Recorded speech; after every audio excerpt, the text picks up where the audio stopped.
At my billionaire grandfather's will reading, the room reeked of expensive perfume and fake tears. My uncles and cousins eagerly collected their multi-million-dollar payouts, sneering when my name was called. I received a single rusty key and a handwritten note. They laughed. But a year later, no one was laughing. If you want to see the true nature of a family, don't look at them during a holiday dinner. Look at them at a funeral when there is a 10-figure estate on the line. My grandfather, Rowan Pendleton, was a titan of industry. He built Pendleton Logistics from a single rusted freight truck in the 1970s into a global shipping and real estate empire. He was a hard man, callous in the boardroom and terrifying at the negotiation table. But to me, he was just Pops. While the rest of the family saw him as a walking ATM, I saw the tired, lonely old man who just wanted someone to play chess with him on Sunday afternoons without asking for a startup loan or a new sports car. When Rowan passed away at 88 from a sudden stroke, the mourning period was offensively brief. The funeral at St. Patrick's Cathedral was a spectacle of wealth and hypocrisy. My uncle Richard, a man who had spent the last decade trying to edge his father out of the CEO position, stood at the podium and delivered a eulogy so full of fake emotion he practically deserved an Oscar. My Aunt Beatrice, draped in custom black Dior, dabbed dry eyes with a silk handkerchief while whispering to her lawyer husband about the valuation of Rowan's art collection. Then there was Wyatt, my cousin, a 26-year-old entrepreneur whose only successful venture was spending his trust fund on depreciating assets and crypto scams. He spent the entire burial service texting, presumably ordering another Porsche. And, of course, Evelyn Rowan's 32-year-old widow, a former Instagram model who was already casually browsing Zillow for a mega mansion in Calabasas while the casket was being lowered into the ground. I stood in the back, wearing a simple black dress I'd bought off the rack at Macy's, holding a single white rose. I was the family black sheep. I had refused the cushy, do-nothing corporate board seat my grandfather had offered me, choosing instead to work as a pediatric trauma nurse in a busy metropolitan hospital. Rowan never understood my career choice, but he respected it. "You're the only one in this bloodline with a spine, Chloe," he told me once over a game of Sicilian defense. "The rest of them are leeches. Fat, happy, and entirely dependent on the host." 2 days after the funeral, we were summoned to the top-floor offices of Carmichael, Sterling, and Price, the most cutthroat estate law firm in Manhattan. The conference room smelled of aged leather, lemon polish, and raw, unrestrained greed. Theodore Carmichael, the senior partner and Rowan's oldest confidant, sat at the head of a massive mahogany table. He looked exhausted, his eyes lingering on me with a mixture of pity and something else I couldn't quite place. Beside him sat a stack of legal documents that dictated the future of a $2.4 billion empire. "Let's get this over with, Theo," Uncle Richard barked, adjusting his Rolex. "We all have businesses to run. I need to get back to the headquarters to stabilize the board." "Patience, Richard," Mr. Carmichael said smoothly. He adjusted his reading glasses and cracked the seal on the leather-bound folder. Rowan's instructions were very specific. I am to read this exactly as he wrote it. The room went dead silent. You could hear a pin drop on the thick Persian rug. Evelyn leaned forward, her eyes wide. Wyatt finally put his phone face down. "To my wife, Evelyn," Carmichael began, his voice echoing off the glass walls. "I leave the sum of $50 million in cash, free of all taxes, and the penthouse on 740 Park Avenue. I hope it brings you the happiness that our marriage evidently did not." Evelyn let out a highly unconvincing gasp of shock. But the victorious smirk on her lips gave her away. 50 million liquid. She was set for life. "To my daughter Beatrice," Carmichael continued, "I leave the Hamptons estate, my entire collection of post-war contemporary art, and $75 million held in the Beatrice Pendleton Trust." Beatrice nodded regally, looking entirely unsurprised. She leaned over to her husband and whispered something about auctioning off the Rothko paintings by Christmas. "To my grandson, Wyatt. You have proven yourself utterly incapable of managing money. Therefore, I leave you a restricted trust of $20 million. It will pay out a modest allowance of $200,000 a year. You cannot touch the principal. Ever. Perhaps this will finally force you to get a real job. Wyatt's face flushed crimson. 200 grand? Are you kidding me? That barely covers my yacht maintenance. I'll contest it. I'll sue. You can try, Wyatt, Carmichael said coldly. But there is an ironclad no contest clause in this will. If you challenge it, you forfeit the trust entirely. Your choice. Wyatt slumped back in his chair, fuming, crossing his arms like a petulant toddler. And to my son, Richard, Carmichael said. The air in the room seemed to thicken. Richard sat up straight, practically vibrating with anticipation. This was it. The keys to the kingdom. Richard, you have coveted Pendleton Logistics since you were a boy. You have schemed, you have plotted, and you have waited. I leave you my 68% controlling stake in Pendleton Logistics, making you the sole majority shareholder and chairman of the board. I also leave you all my remaining commercial real estate holdings in New York and Chicago. Richard let out a breath he had been holding for 20 years. He ran a hand through his silver hair, a smug, self-satisfied grin spreading across his face. Thank you, Dad, he whispered, feigning humility. He shot a triumphant look around the room. He had won. He was a billionaire. I sat quietly, watching the display of wealth distribution. I didn't care about the money. I never had. I already knew I wouldn't get anything substantial. The family had made it clear for years that by rejecting the corporate lifestyle, I had essentially disinherited myself. Carmichael turned the final page of the document. He paused, looking directly at me. The room's collective gaze shifted. Beatrice raised an eyebrow. Richard let out a soft, mocking chuckle. And finally, Carmichael read, his voice softening. To my granddaughter, Chloe. Chloe, you were the only one who never asked me for a dime. You gave me your time, your honesty, and your love. You are the only true Pendleton in this room. Richard scoffed loudly. Get on with it, Theo. Did he leave her a savings bond? Carmichael shot Richard a lethal glare before turning back to the document. For you, Chloe, I leave my most valuable possession. I leave you the truth. And I leave you the deed to lot 42 inches Oak Haven, Texas, along with the contents of safety deposit box number 814 at the First National Bank of Oak Haven. Carmichael reached into his briefcase and slid a heavy, rusted brass key across the mahogany table. It stopped right in front of me. Alongside it, he placed a thick, sealed envelope.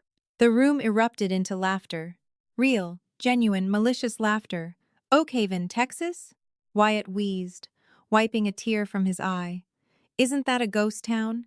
He left you a patch of dirt in the middle of nowhere. Congratulations, Chloe. You're a dirt farmer.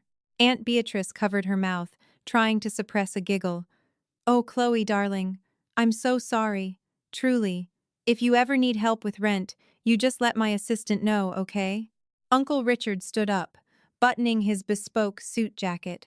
He looked down at me with absolute contempt. Rowan was a sentimental old fool at the end, but he was a pragmatist when it mattered. He knew you didn't have the stomach for real wealth, Chloe. You chose your path of poverty and saving the world. Now, you get to live with it. A rusty key and a toxic wasteland. Fitting. I stared at the key. It felt heavy under my gaze. I didn't cry. I didn't yell.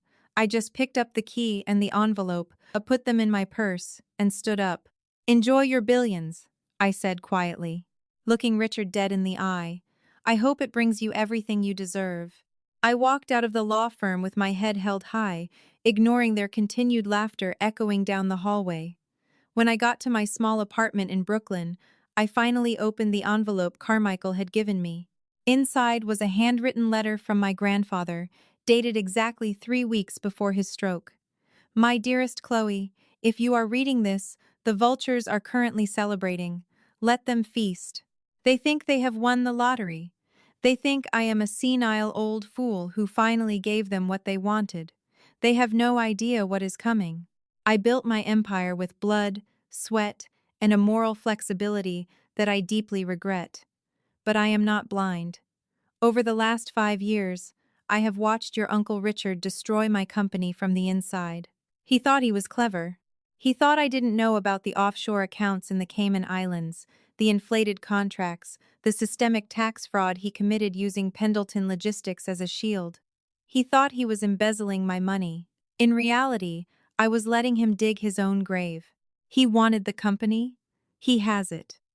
Every single debt, every single liability, and every single felony he committed is now his sole responsibility.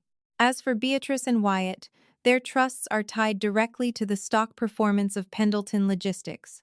When the ship sinks, they go down with it. Evelyn's cash payout was drawn from an account currently frozen by the IRS. I left you Lot 42 and the safety deposit box because it is the only thing I own that is clean. Go to Oakhaven, Chloe. Use the key. Everything you need to understand the real inheritance is in that box. I love you. Checkmate. Pops. My hands were shaking as I finished reading the letter. The billionaire grandfather they all thought they had played had actually orchestrated the greatest trap I had ever seen. The next morning, I called in a week of vacation time at the hospital, packed a single duffel bag, and booked a flight to Texas. Oakhaven was exactly what Wyatt had joked it was, a dying town. It was 2 hours deep into the dusty, unforgiving scrubland of West Texas. Main Street consisted of a boarded-up diner, a struggling gas station, and the First National Bank of Oakhaven, a brick building that looked like it hadn't been updated since 1985. The bank manager, a sweet older woman named Martha, looked at the rusted key with wide eyes. "Well, I'll be," she whispered. "Mr. Pendleton rented that box 20 years ago, paid the lease in full for 50 years. Said his granddaughter would come looking for it one day. She led me into the vault, unlocked the master latch, and left me alone. I inserted the rusted key. It turned with a heavy clack. I pulled the long metal drawer out. Inside was not money. There were no gold bars, no bearer bonds, no stock certificates. There was only a thick, leather-bound journal, a stack of heavily redacted blueprints, and a secondary deed to Lot 42. I opened the journal. The first page was a master list of account numbers, server passwords, and names of federal investigators. It was a complete, meticulously documented ledger of every single illegal transaction Uncle Richard had ever made, complete with IP addresses and dates. It was the smoking gun, but it was the blueprints that stopped my heart. I unfolded the heavy paper. It was a geological survey of Lot 42, conducted privately 2 decades ago. Lot 42 wasn't just a patch of dirt, it was a massive, 5,000-acre tract of land. And according to the survey stamps, sitting directly beneath the barren, worthless topsoil of Lot 42 was one of the largest untapped high-grade lithium and rare earth mineral veins in North America. Rowan hadn't left me a wasteland. He had left me a gold mine of the modern era, entirely disconnected from the tainted Pendleton empire. He had left me the real billions, and as I sat in that dusty bank vault, staring at the evidence that would send my uncle to federal prison, my phone buzzed. It was a breaking news alert from the Wall Street Journal. Breaking. FBI and IRS Joint Task Force raids headquarters of Pendleton Logistics. CEO Richard Pendleton detained for questioning. Karma hadn't just knocked on the door. It had kicked it off the hinges. The television mounted in the corner of Oakhaven's boarded-up diner was covered in a thick layer of dust, but the high-definition footage playing on the news channel was crystal clear. I sat at the counter with Martha, the bank manager, sharing a lukewarm pot of coffee as we watched my Uncle Richard, the newly minted billionaire chairman of Pendleton Logistics, being escorted out of his glass-walled Manhattan headquarters in handcuffs. 2 stern-faced FBI agents flanked him, shielding his face from the aggressive flashes of paparazzi cameras. The chyron at the bottom of the screen read in bold red letters, "Pendleton CEO detained in massive fraud and embezzlement sweep. Stock plummets 64%. "Well," Martha said, taking a slow sip from her ceramic mug, "your grandfather certainly knew how to leave a lasting impression." "He didn't just leave an impression, Martha," I murmured, staring at Richard's pale, terrified face on the screen. "He left a landmine." My phone began to vibrate violently against the laminate countertop. The caller ID was a rapid-fire succession of New York numbers. First, Aunt Beatrice, then Wyatt, then Evelyn. I watched the screen light up and go dark, over and over, feeling a strange, hollow sense of peace. For 28 years, my phone had only rung when they needed a babysitter, a medical favor, or a designated driver for Wyatt's drunken escapades. Now, the empire was burning, and they were desperately looking for a fire escape. I turned the phone off and slid it into my pocket. I had work to do. Later that afternoon, I drove out to Lot 42. It was a vast, sprawling expanse of cracked earth, mesquite bonuses and rolling hills that stretched out toward the horizon under the blistering Texas sun. To the naked eye, it was entirely worthless.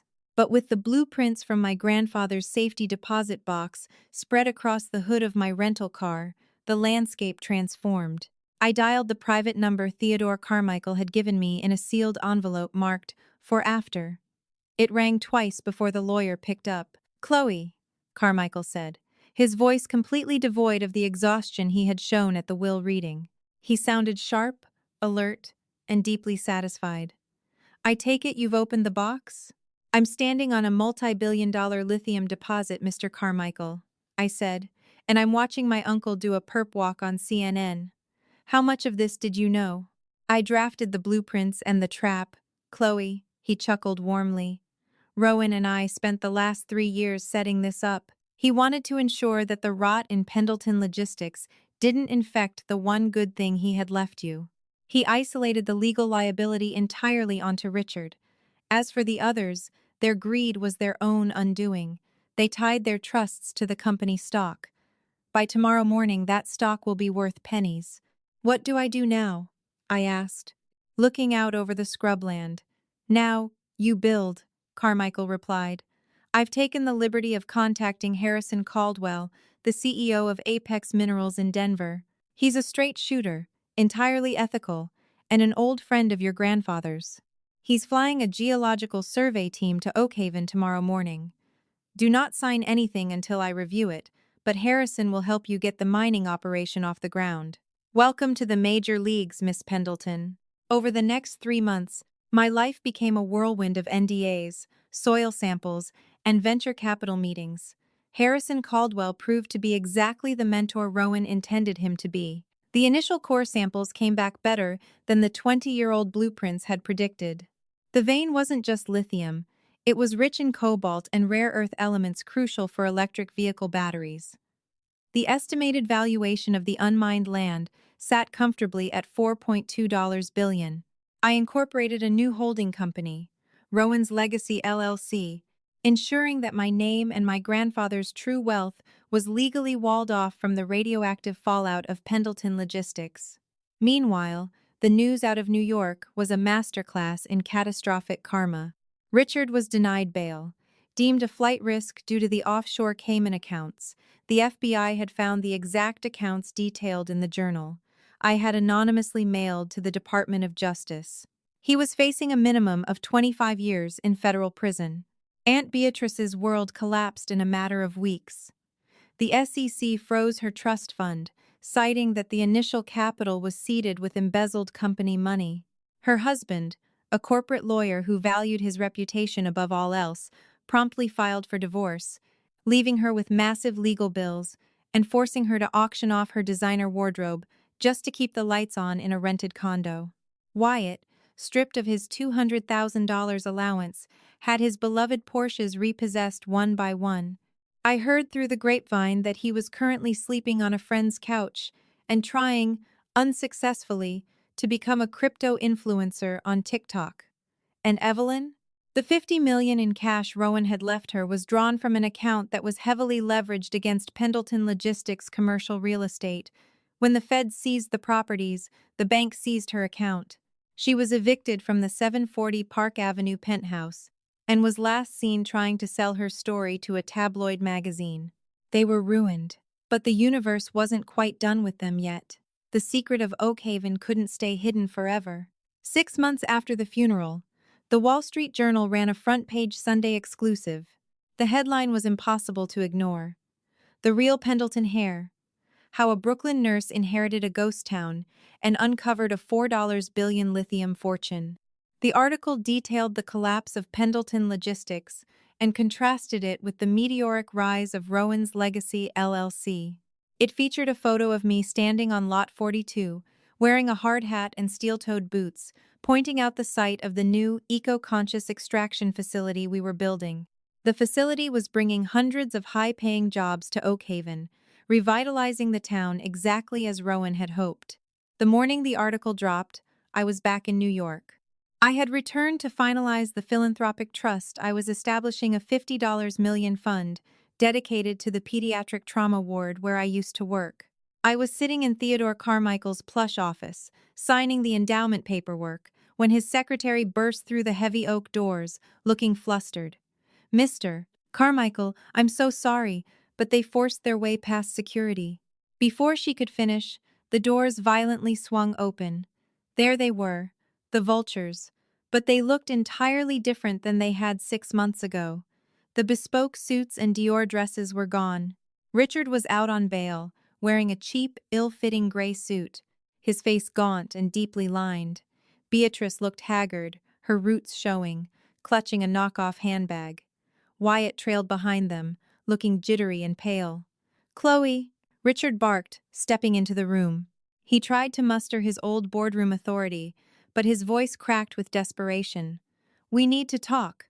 Now." Carmichael stood up, his face hardening into stone. "You are trespassing, Richard. My firm no longer represents you, and you are violating your bail conditions by harassing a key witness in your federal indictment. I will call the police." "Wait, Theo," I said smoothly, not rising from my leather chair. I crossed my legs and rested my hands on my lap. "Let them speak. I've got 5 minutes." Beatrice pushed past her brother, her eyes wide and frantic. She threw herself into the chair opposite mine, leaning over the mahogany desk. "Chloe, darling, it's been a nightmare. An absolute nightmare. The government has taken everything. They froze my trust. They took my home." "I read about that, Beatrice," I replied, my voice completely flat. "It's tragic what happens when you build a life on stolen money." "It wasn't our fault," Wyatt whined from the back of the room, running a hand through his unwashed hair. "Grandpa screwed us. He knew the company was going down, and he left us holding the bag, and then he gave you the only asset worth a damn. It's not fair, Chloe. We're family." I couldn't help it. I laughed. It wasn't a cruel laugh, just a sound of pure, unadulterated disbelief at their audacity. "Family?" I echoed, looking Wyatt up and down. "6 months ago, in this exact room, you laughed in my face when I was handed a rusty key. You called me a dirt farmer. You told me to enjoy my toxic wasteland. You didn't care about family when you thought you were walking away with millions and I was walking away with nothing." Richard slammed his hands on Carmichael's desk, leaning close to me. His breath smelled of stale coffee and fear. "Rowan wasn't in his right mind when he drafted that addendum," Richard snarled, his eyes bloodshot. "We have a lawyer. We're filing an injunction. We are going to contest the will, Chloe. We're going to argue that Lot 42 is corporate property, purchased with Pendleton Logistics funds, which makes it an asset of the company, an asset that belongs to the shareholders." "Belongs to me," Carmichael sighed heavily, almost bored. "Richard, your legal counsel is as incompetent as your financial management. Lot 42 was purchased by Rowan personally, 40 years ago, before Pendleton Logistics even existed as a corporation. It is entirely isolated." "But I have leverage," Richard threatened, ignoring the lawyer and glaring at me. "I'll drag you into court. I'll tie up your operations in litigation for a decade. Your mining partners will pull out. You'll bleed legal fees until you're back to changing bedpans in Brooklyn, unless—" "Unless what, Richard?" I asked, raising an eyebrow. "Unless you cut us in," he said, his mask of anger slipping to reveal the pathetic, begging man underneath. "Give us 20%. Just 20. It's enough to pay off the feds, settle the SEC fines, and keep me out of prison. You have $4 billion, Chloe. You don't need all of it." I stared at the man who had tormented my grandfather, who had robbed his own company blind, and who had treated me like garbage my entire life. I reached into my briefcase and pulled out a thick, leather-bound book. Richard's eyes locked onto it. The color drained from his face instantly. "Do you recognize this, Richard?" I asked softly, tapping the cover of Rowan's ledger. This was in the safety deposit box in Texas. It's a meticulous, handwritten log of every shell company, every wire transfer, and every forged signature you authorized over the last 10 years. Richard stumbled backward as if I had pulled a gun on him. "How? Where did you—" "I made a copy," I continued, my voice cold as ice. "And I was the one who mailed the original to the FBI task force. Grandpa left me the land to build my future, Richard. But he left me this ledger to make sure you didn't have one." Beatrice let out a horrified gasp, covering her mouth. Wyatt looked like he was going to be sick. "You have no leverage."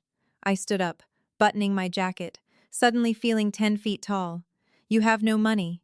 And you have no power. If you ever try to contact me again, if you ever step foot in Texas, or if your bargain bin lawyer sends Mr. Carmichael so much as a single email, I will personally fund a civil suit against all three of you that will ensure your wages are garnished for the rest of your miserable lives." I walked around the desk, stopping right in front of Richard, who was now trembling. "Enjoy your inheritance, Uncle Richard," I whispered. "I hope it brings you everything you deserve." I didn't look back as I walked out of the office, the sound of their panicked, desperate arguing fading behind me. I stepped out onto the bustling streets of Manhattan, the afternoon sun warming my face. I had a flight to catch back to Texas. I had an empire to build. 2 years later, the dust in Oakhaven had finally settled, but it hadn't returned to the stagnant, gray silt of a dying town. Instead, it was the productive, golden dust of a booming industry. The landscape that my cousins had once mocked as a toxic wasteland was now the heartbeat of a green energy revolution. The fall of the Pendleton Empire in New York had been swift, brutal, and mathematically perfect. It was a masterclass in what happens when a foundation built on rot finally meets the weight of the law. The trial of Richard Pendleton had dominated the news cycles for months, a grim spectacle of corporate greed laid bare. Given the sheer scale of the embezzlement, the systematic tax evasion, and the blatant defrauding of thousands of shareholders, the federal prosecutors hadn't even bothered offering him a plea deal. They wanted a trophy, and Richard, pale, trembling, and stripped of his bespoke armor, was exactly that. I didn't attend the sentencing. I had a company to run and a town to rebuild, and I refused to give him the satisfaction of seeing me in the gallery. But Theodore Carmichael, who had semi-retired to a ranch just outside of Austin but still acted as my chief legal advisor, kept me informed. He told me that when the judge handed down a sentence of 35 years in federal prison without the possibility of early parole, Richard didn't even scream. He simply deflated, his forehead hitting the defense table, with a hollow thud. He had spent his entire life trying to climb a mountain of gold, only to realize at the very top that the mountain was made of sand. The ripple effects of his conviction finalized the destruction of the rest of the vultures.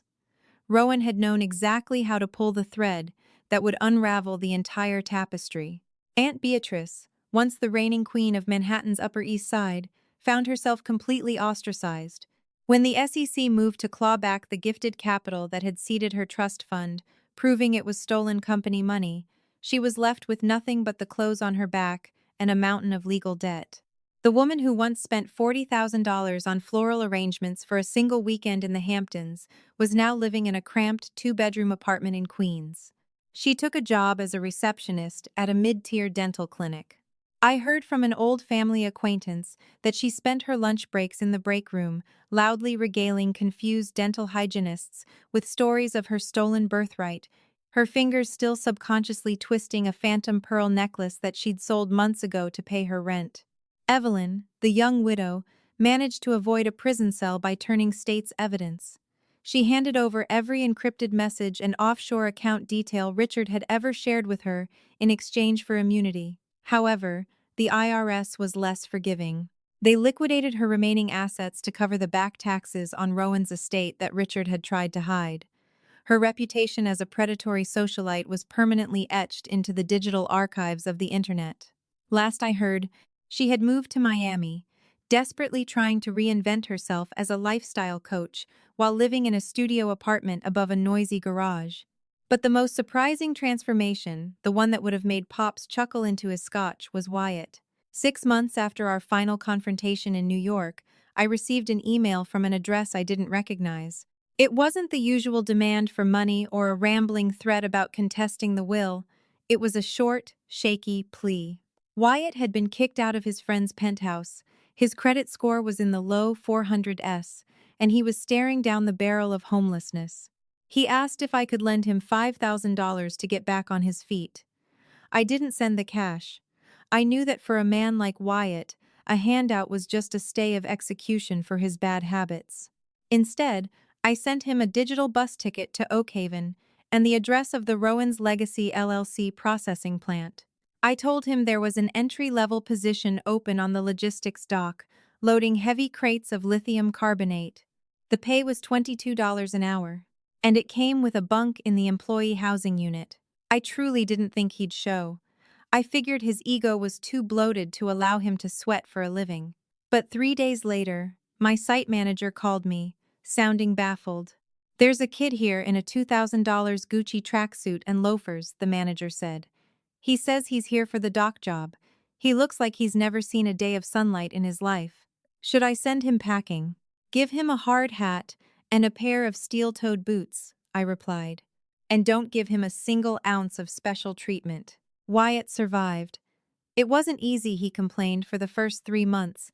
Nearly got fired for tardiness twice, and once tried to pull rank on a supervisor who didn't even know who the Pendletons were. But with no money and nowhere else to go, he stayed. A year later, the soft, pampered boy had been replaced by a man with calloused hands and a tan. He was promoted to a junior logistics coordinator. He wasn't a billionaire, and he likely never would be again. But for the first time in his 28 years of existence, Wyatt was actually useful to society. Rowan's wish for him to get a real job had finally been fulfilled by the very person they had all tried to cast aside. As for my own life, it had become a whirlwind of purpose. Rowan's Legacy LLC was now a titan in the domestic mineral market. We weren't just mining, we were innovating. I used a significant portion of the profits to fund research into closed-loop extraction, ensuring that Oakhaven's environment was protected for the long haul.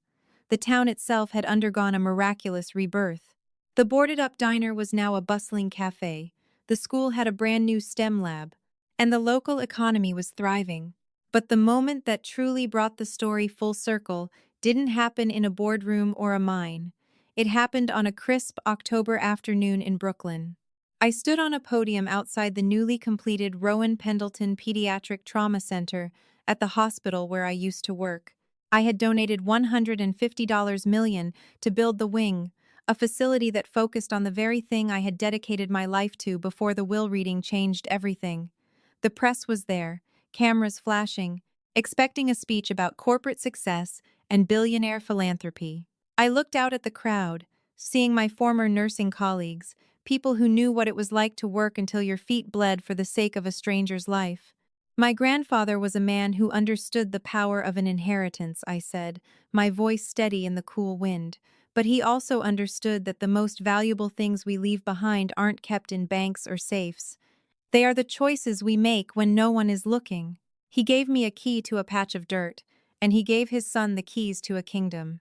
In the end, it was the dirt that held the gold, and the kingdom that held the rot. I cut the ribbon, not with a sense of triumph over my family, but with a sense of peace.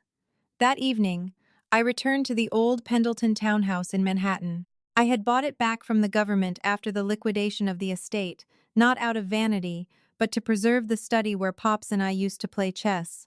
I sat at the mahogany table, the board set exactly as it had been on our last Sunday together. I reached into my pocket and pulled out the rusted brass key. It was a simple, heavy object that had been the catalyst for a revolution. I placed it on the board, right next to the White King. The vultures were gone. The empire was rebuilt on truth rather than theft. And as I looked at the key, I realized that Rowan hadn't just left me a fortune. He had left me the opportunity to prove that he was right about one thing. I was the only one with a spine. Checkmate, Pops, I whispered to the empty room. We won. The truth always comes to light, and karma never misses an address. Sometimes the greatest gift isn't what glitters, but what grows in the dark. If you loved this story of ultimate revenge and justice, hit that like button, share it with someone who loves a good plot twist, and make sure to subscribe so you don't miss our next deep dive into the lives of the rich and ruined.